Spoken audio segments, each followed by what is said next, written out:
Hi, everyone. Hey, so here I am.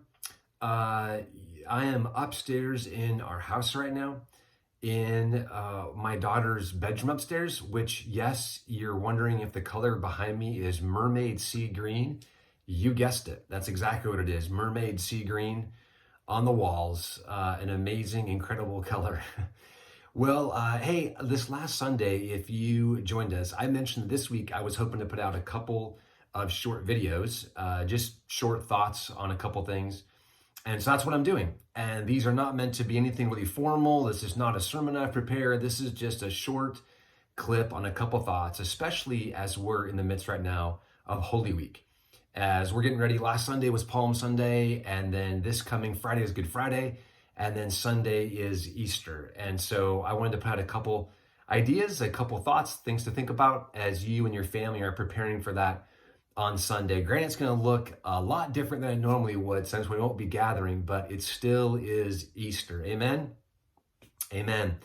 Well, for me, every year, what I do in this week is that I take a break from my normal rhythm. I normally am going through my devotionals during the week, and I alternate between an Old Testament passage and a New Testament passage. And this week is the one where I take a break from all that, and I pick one of the Gospels and I walk through the Holy Week. And so this week, I'm going through the book of John. And John's Gospel, he really slows down during the Holy Week. His Gospel is kind of a huge snapshot of the last week of Jesus' life. And so I've been doing that. And what I did is I jumped into John chapter 12.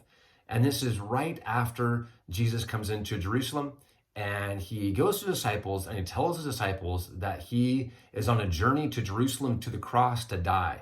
And if you remember from the other gospel, this is where Peter takes Jesus aside and grabs him and is like, pull it together, Jesus. We're not going to the cross. And Jesus grabs Peter and is like, we are going to the cross, Peter. And that's exactly where I'm going. That's exactly where the Father's called me to go. And he says that to them, but it's right after that where this really interesting phrase, Jesus said, and to be honest, I've read over this lots of times and it never stuck out to me, but this time it did. And it was in John chapter 12. And Jesus says this, whoever serves me must follow me.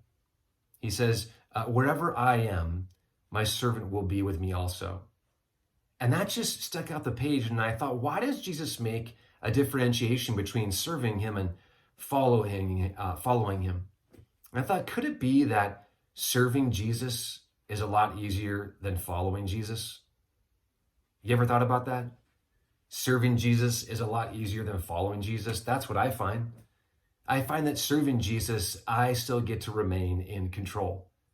I get to pick when I do it. I can do it whenever, wherever, and however I want. And it doesn't really require a cost, right? I can serve Jesus. I can do the things I want to do, and yet I can still not give him my heart. But it's a whole different program to follow Jesus, to go wherever Jesus goes. Especially when you think about this week, isn't it? Because the place Jesus is going is the cross. Jesus is going to die.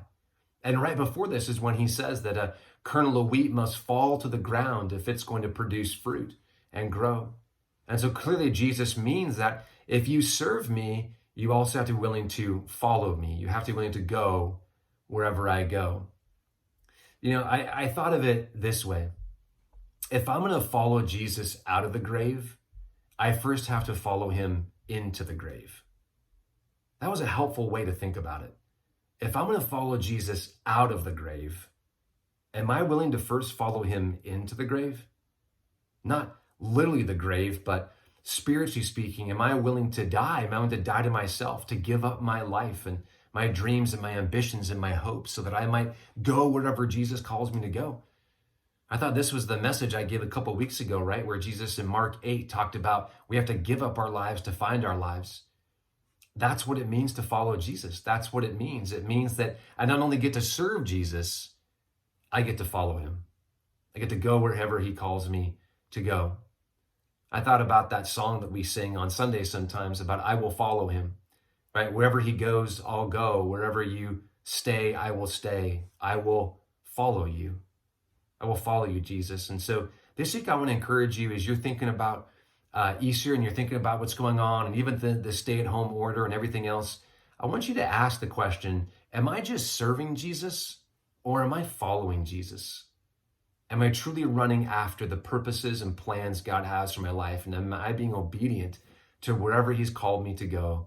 Or am I just serving Him? I want to pray a blessing over your family and everything going on this week. I'm looking forward to the next video that I'll be putting out in a couple days and hopefully continue to encourage us as we prepare our hearts for Easter. I want you to know I miss you guys a ton. I love you. I wish we could be together. I'm super bummed we can't be together on Sunday, but it no less affects the truth of Jesus' resurrection and the power that comes from it. So I'm excited to talk about that as an indestructible hope is the theme for Sunday. God bless. Miss you guys. See you soon.